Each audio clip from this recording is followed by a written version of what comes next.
Oke, saya ucapkan selamat pagi untuk Bapak, Ibu, Saudara-saudari dalam kasih Kristus. Selamat pagi. Ya, bagaimana kabar Anda semua? Baik. Ya, puji Tuhan dalam keadaan baik. Seperti lagu yang kita nyanyikan, firman hidup kekal. Kita punya kerinduan akan Injil Tuhan, kerinduan akan firman Tuhan. Oleh karena kita orang-orang yang sudah diselamatkan. Amin. Amin. Ini sebenarnya ada bagian yang suka salah dinyanyikan ya. Di refnya itu firman indah, bukan firman indah, itu turun, itu jadi fa sol fa mi fa jadi harusnya sol fa fa fa, firman indah bukan firman indah, bukan, salah di situ. Terus yang firman ajaib bukan firman ajaib, salah di situ, itu suka salah ya. Oke, nanti setelah kelas conducting saya rencana mau bikin kayak ada pembelajaran ini ya, kelas himne ya. Jadi kelas kita pelajari lagu di mulai saja gitu. Supaya kita punya perbedaan lagu itu banyak ya. Jadi nanti habis kelas conducting kayak begini-gini kayak kita bisa bereskan.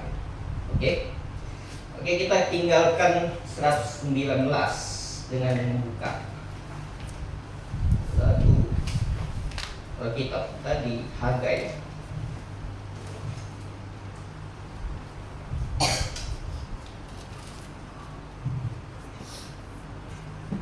Hagai pasal 1.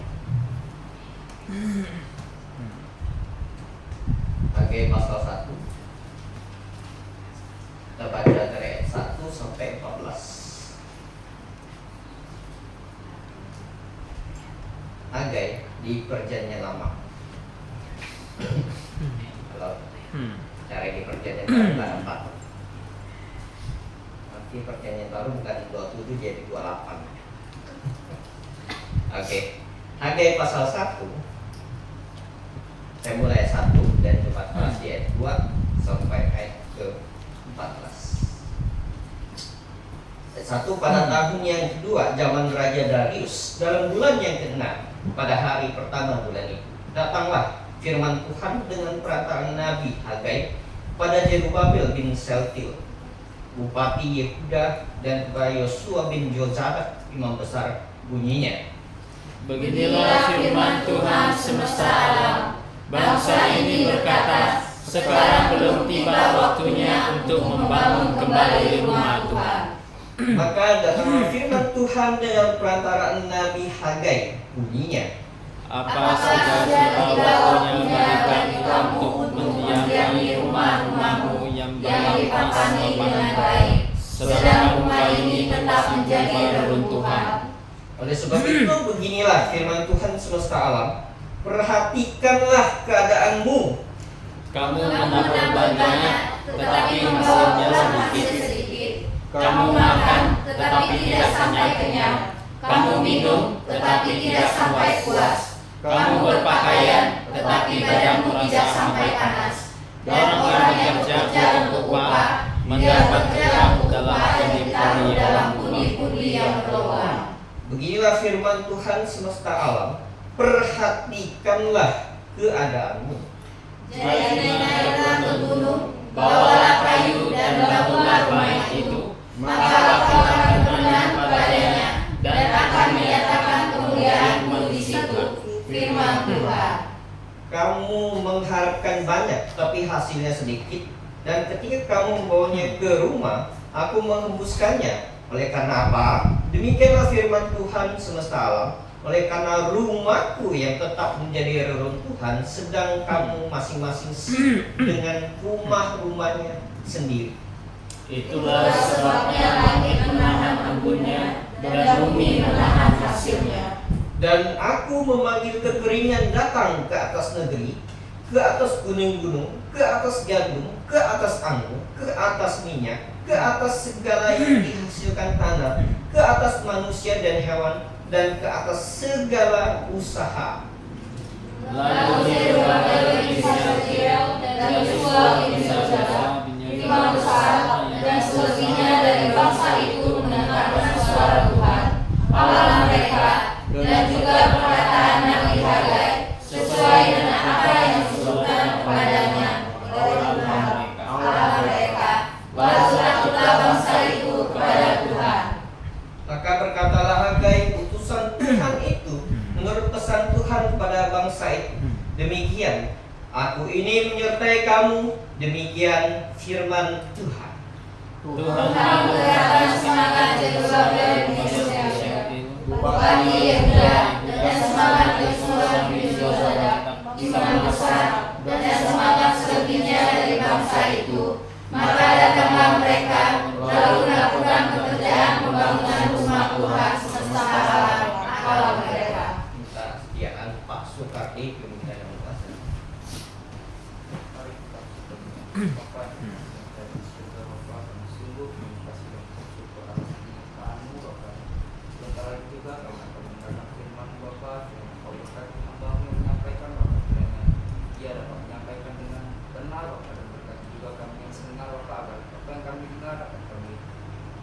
Aplikasi yang kehidupan kami sehari-hari Bapak. Terima kasih ya Pak. Ampun Yesus dan berdoa dalam bersyukur. Amin. Amin. Oke.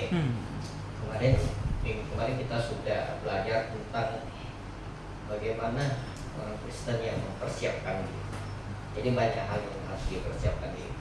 Ada penetapan rohani yang harus dipersiapkan segala macam. Dan kali ini kita mau belajar tentang hal yang sebaliknya. Hal yang sebaliknya, yaitu tentang umat yang tertidur. Ya. Bangsa kan dibagi ya, negara-negara itu dibagi. Ada negara dengan perekonomian miskin, ada yang berkembang, ada yang maju. Nah, ini tergantung negaranya mau maju atau enggak. Ada negara yang tidak mau maju, makanya tidak maju-maju. Misalnya mereka tidak menghargai pengetahuan segala macam, mereka tidak menghargai banyak hal, sehingga mereka jadi miskin.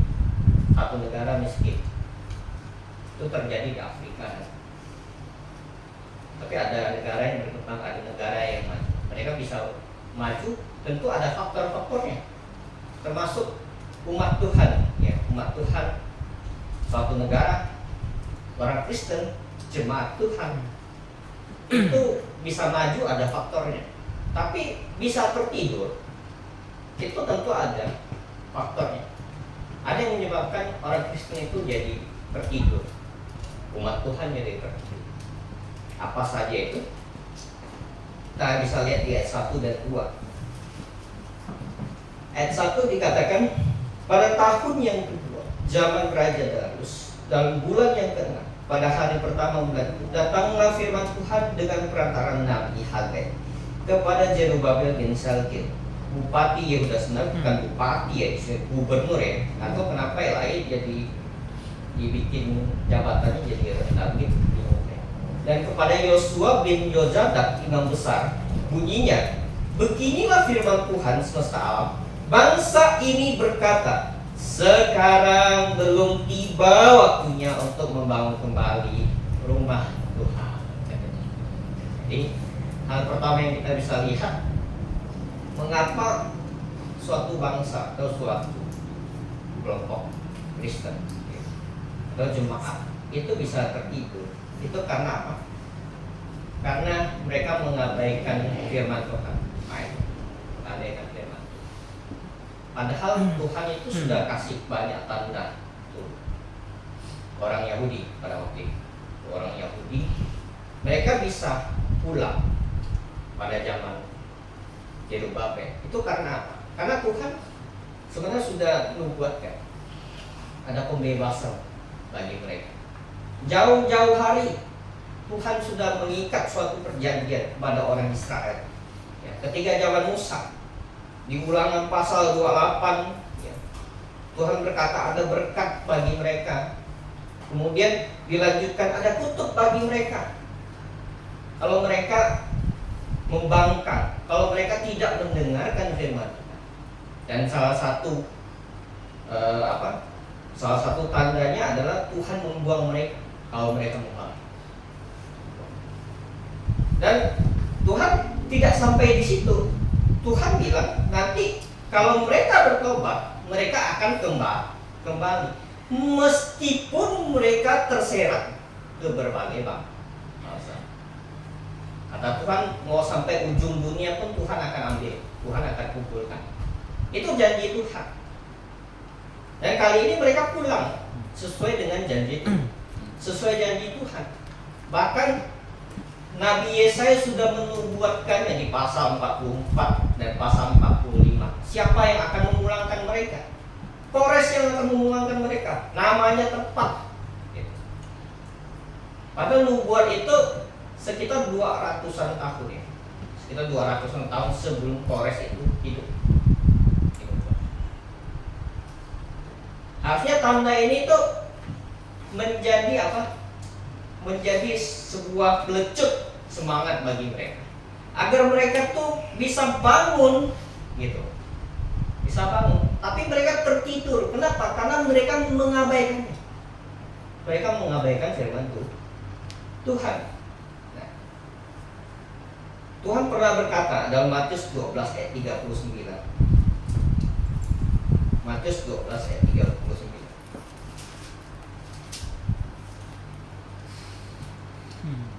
Ayat 9 dikatakan, tetapi jawabnya kepada mereka, angkatan yang jahat dan tidak setia ini menuntut suatu tanda, tapi kepada mereka tidak akan diberikan tanda selain tanda Nabi Yunus. Ini tentang kematian Yesus Kristus dan nanti dia akan mati. Ini tanda lagi Tuhan kasih. Tapi apa yang mereka lakukan? Apakah mereka sadar? Kembali mereka tidak bertobat. Mereka mengabaikan banyak firman Tuhan. Mereka mengabaikan banyak tanda Tuhan yang sudah Tuhan berikan. Tanda-tanda dahsyat sudah diberikan, ya. Mereka abaikan semua itu. Makanya kita pada zaman ini jangan mengabaikan firman Tuhan. Jangan mengabaikan firman Tuhan seperti orang Israel. Kalau tidak, Tuhan juga akan mengabaikan kita. Kalau Tuhan sudah mengabaikan kita, maka kita juga akan tertidur sampai tidur sampai apa? Tak sadar diri. Dan ingat cerita untuk Pak Tommy. Dia punya adik, ya, itu kalau udah tidur itu tak bisa dibangunkan. Mau ada suara apa, suara petir, suara badai segala macam, tak bisa bangun. Ya, beda dengan saya. Kalau saya ada suara jarum jatuh, saya bisa bangun gitu. Terus beda ya orang tidur ya. Kalau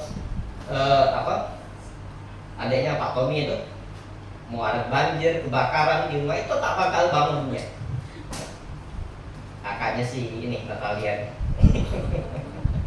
Ya. Ya. Seperti itulah Tuhan akan biarkan.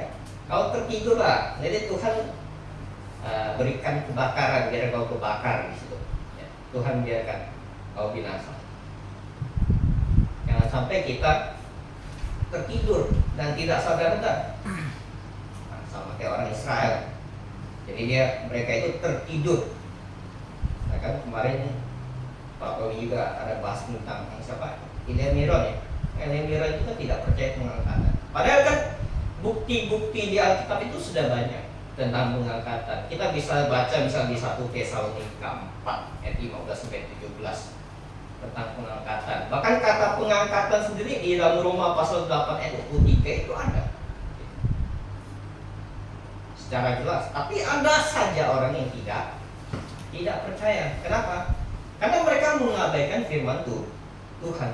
Kenapa mereka itu bisa sampai mengabaikan firman Tuhan? Ayat 4 jawabannya. Kembali ke Haggai pasal 1 ayat 4. Dari ayat 3 nih kita baca. Ya. Berurutan. Ayat 3 dan 4. Maka datanglah firman Tuhan dengan perantaran Nabi Haggai, bunyinya, apakah sudah tiba waktunya bagi kamu untuk mendiami rumah-rumahmu yang dipapani dengan baik, sedang rumah ini sedang menjadi reruntuhan. Salah satu yang membuat orang itu mengabaikan firman Tuhan adalah mengutamakan diri sendiri, egois. mementingkan diri sendiri, tidak peduli Tuhan. Tuhan tuh kalau bisa tidak ada dalam urutan nomor hidupnya ya, tidak ada sama sekali. Kalau bisa. Ya. Kenapa harus ada Tuhan? Orang yang bertanya. Kenapa hidup saya dikekang Tuhan? Segala macam. Kenapa? Kenapa saya harus pentingkan Tuhan? Selalu bertanya-tanya seperti itu. Akhirnya apa? Dalam hidupnya dia tidak mementingkan Tuhan lagi. Tuhan itu bukan jadi prioritas hidupnya. Tapi entah nomor sekian. Entah nomor satu siapa? Nomor satu pacarnya kah? Istrinya kah? Anaknya kah? Bisa. Udah dia sendiri kan? Dia sendiri, pacarnya atau istrinya nomor dua, nanti punya anak, anaknya, hartanya masih penting ya. Ada yang bisa bapaknya, mamanya, ini. Jari kaki tuh nggak cukup untuk meletakkan Tuhan di urutan berapa. Ya Tuhan bukan lagi prioritas. Karena apa? Mengutamakan kepentingan lain, kepentingan diri sendiri. Kan ini jadi apa? Jadi semacam bumerang bagi orang Kristen, bagi banyak orang, karena dia mementingkan diri sendiri. Sehingga apa? Sehingga Tuhan itu tidak dipedulikan mereka, mengabaikan firman Tuhan. Tuhan mau ngomong apa terserah Tuhan. Kayak apa? Kayak pembina upacara lagi amanat pembina upacara apa? Barisan di istirahat. Ada yang begini, ada yang ganggu temannya, ada yang ini segala macam. Jadi pembinanya ngomong di depan awal sampai beliau jatuh gitu nggak dihiraukan. Karena apa? Sibuk dengan urusan lain. Ya kayak anak-anak tadi, anak-anak yang upacara tuh, ya, anak-anak upacara, ya, sibuk. Apalagi yang paling di belakang, ya, paling belakang suka aneh-aneh. Nanti tiba-tiba hilang yang di belakangnya, kan? Lagi baris, amanat upacara, ya, amanat upacara katanya, langsung ke toilet ya. Ada yang ke toilet, ada yang ke kantin makan. Gitu. Tunggu selesai amanat. Oh selesai amanat, nanti ada aba-aba tuh. Ada aba-abanya apa Ben? Biasanya menyanyikan lagu wajib. Ada baru nyanyi apa? Nyanyi misalnya lagu apa? Halo Bandung, kan belum selesai wajah. Kadang banyak orang tuh lebih senang begitu, lebih senang yang hora-hore, senang yang apa? Yang giliran ada nasihat yang bagus, ada apa? Ada petunjuk dari guru, ada teguran dari guru, itu tidak dihiraukan sama sekali. Nanti kalau sudah besar baru kenapa ya? Dulu saya nggak ikut kata-kata guru supaya apa? Belajar rajin segala macam. Sekarang repot, ya. Nimnya rendah. Nim sekarang apa ya? Istilahnya saya lupa. Dulu namanya nih. Dulu jawab saya nih. Kalau udah selesai lulus itu sekarang nggak tahu jawab apa lah. IP ya mungkin ya kalau sekarang, atau masih sama ya, saya nggak tahu. Ini nilai akhir, nilai ujian jelek, cari kerja karena tidak menghiraukan atau mengabaikan firman Tuhan. Kenapa? Mengerjakan atau mengutamakan hal-hal lain di atas kepentingan Tuhan, di atas perkara rohani. Makanya mereka jadi begitu. Sama dengan Israel, Tuhan katakan apa? Mereka bangun rumah mereka sendiri, sedangkan rumah Tuhan terbengkalai. Jadi reruntuhan bait Allah. Padahal adanya bait Allah itulah yang menopang kehidupan mereka secara rohani. Bahkan adanya kehadiran Tuhan itu melalui keberadaan tabut gitu. itulah yang menopang kehidupan mereka secara jasmani juga. Tapi rumah Tuhan yang sudah menemani mereka beratus-ratus tahun, itu mereka biarkan begitu saja. Mereka biarkan. Sungguh disayangkan. Banyak orang tuh ini ya, ada istilahnya workaholic. Jadi suka kerja sampai gila, ya. Nggak peduli, kerja sampai gila. Kalau bisa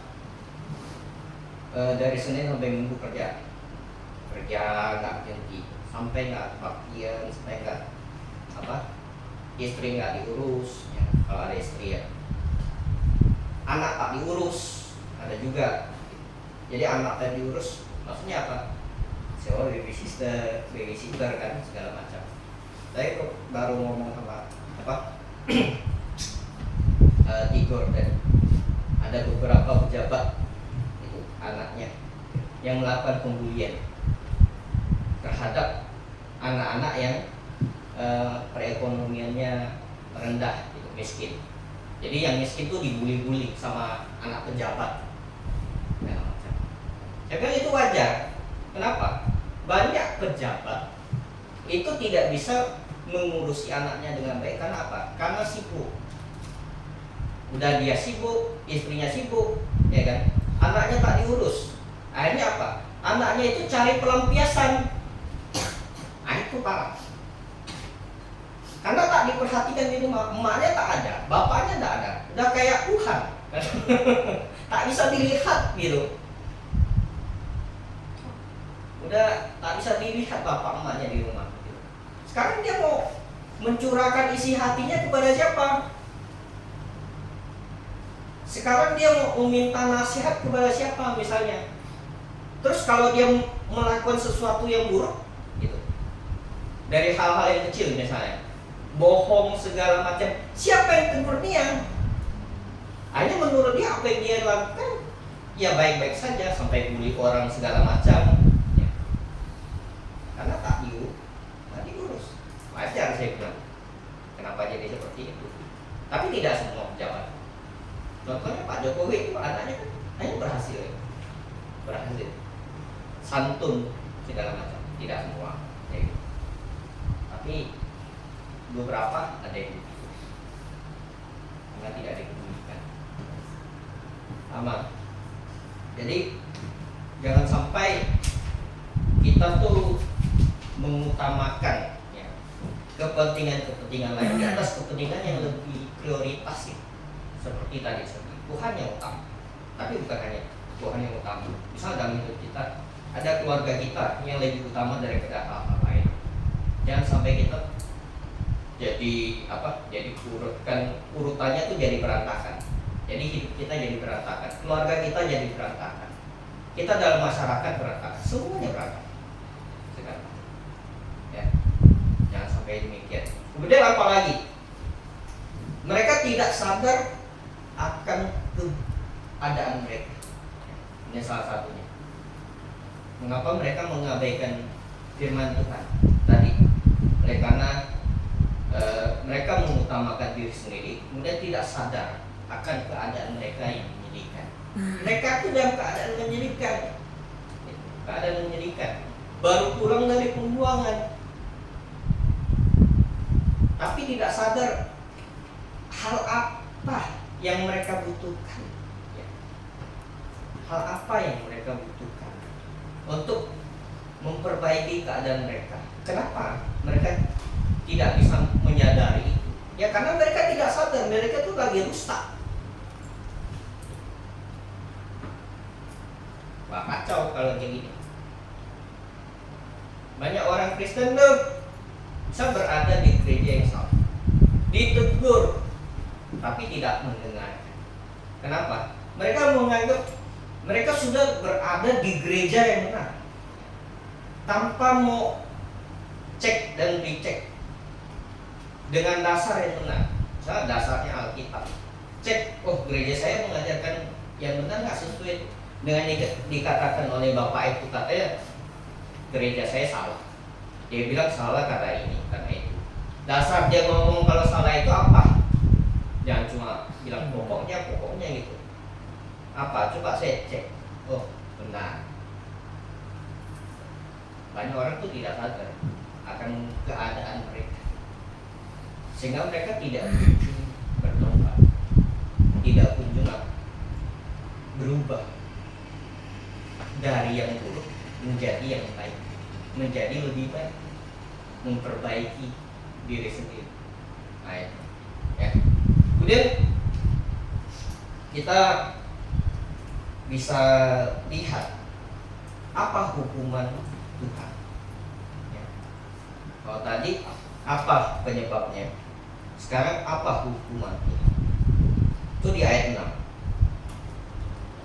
Hukuman Tuhan ayat 6 dikatakan, kamu menabur banyak tetapi membawa pulang hasil sedikit. Kamu makan tetapi tidak sampai kenyang. Kamu minum tapi tidak sampai puas. Kamu berpakaian tetapi badanmu tidak sampai panas. Dan orang yang bekerja untuk upah, ia bekerja untuk upah yang ditaruh di dalam pundi-pundi yang berlubang. Jadi kita bisa lihat bahwa Tuhan menghukum mereka oleh karena mereka tertidur. Mereka tertidur ya. Apalagi kalau jadi satpam tidur, pasti datang bosnya itu dihukum karena lalai. Tuhan akan hukum. Hukumannya apa tadi? Tabur banyak, tuainya sedikit.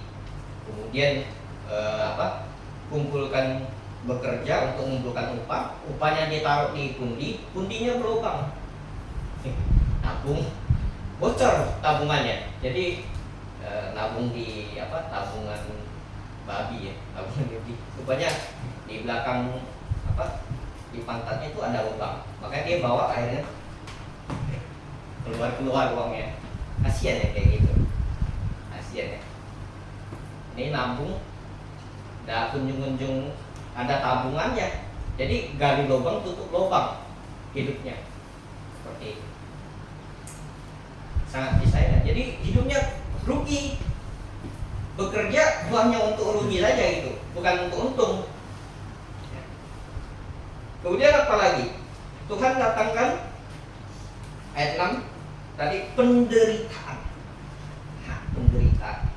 Pakai baju tapi tetap tidak panas di musim dingin, karena mereka pada waktu itu di musim dingin. Pakai baju tapi menderita.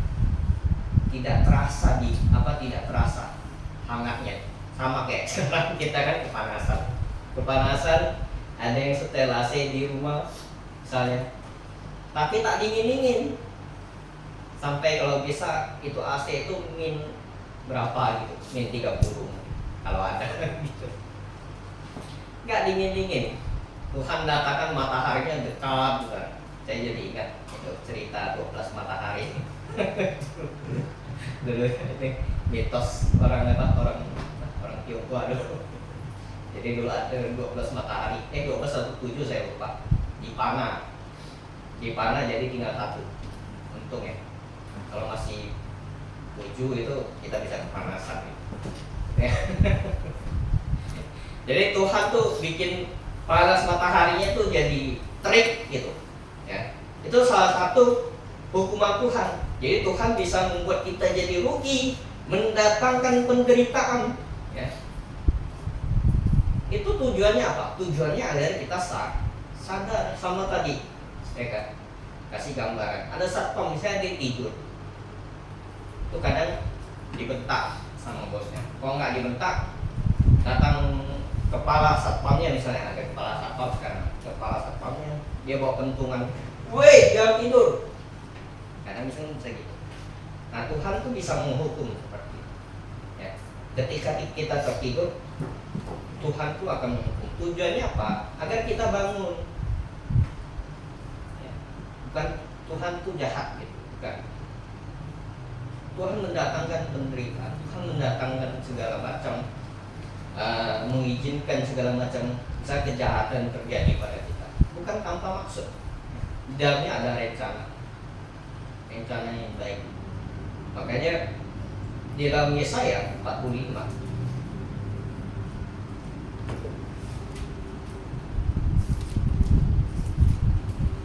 Yesaya 45 ayat 6 sampai 7.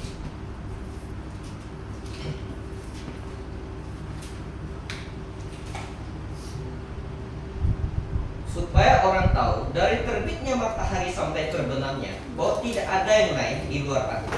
Akulah Tuhan dan tidak ada yang lain, yang menjadikan terang dan menciptakan gelap, yang menjadikan nasib bujur dan menciptakan nasib malam. Akulah Tuhan yang membuat semuanya ini. Maksudnya apa? Tuhan membuat nasib malam. Gitu. Jadi kata nasib bujur kan dari shalom ya. Sedangkan malam itu dari ra'ah. Ra'ah itu kalau di King James itu evil. Selain jahat, artinya bisa keburukan, ketidakdamaian atau kekacauan. Karena tadi lawan katanya kan shalom. Shalom itu kan lawan katanya berarti apa? Tidak shalom, artinya tidak damai. Diperlawankan di situ. Ra'ah dan shalom. Ada kedamaian dan ketidakdamaian di situ. Tuhan memperlawankan itu. Maksudnya apa? Apakah Tuhan yang bikin nasib sial gitu, segala macam? Ya. Tuhan bikin nasib sial kata orang. Di sini nasib sial ya. Jadi seperti tadi kita bilang, Tuhan bisa menghadirkan kelaparan, menghadirkan masalah. Itu adalah sebuah kebaikan. Karena sebelumnya di ayat ini Tuhan bilang Dia yang ciptakan terang dan gelap. Bagi banyak orang mungkin gelap itu buruk. Tapi ketika Tuhan menciptakan terang dan gelap, dua-duanya itu sama-sama baik. Kenapa baik? Terang itu untuk bekerja, gelap itu untuk orang beristirahat.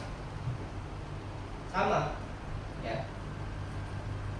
Jadi ketika Tuhan menciptakan, misalnya membiarkan ada kedamaian, itu untuk kebaikan kita. Kemudian ada ketidakdamaian, ada keburukan terjadi, bencana terjadi di mana-mana. Bukan berarti Tuhan itu jahat, bukan.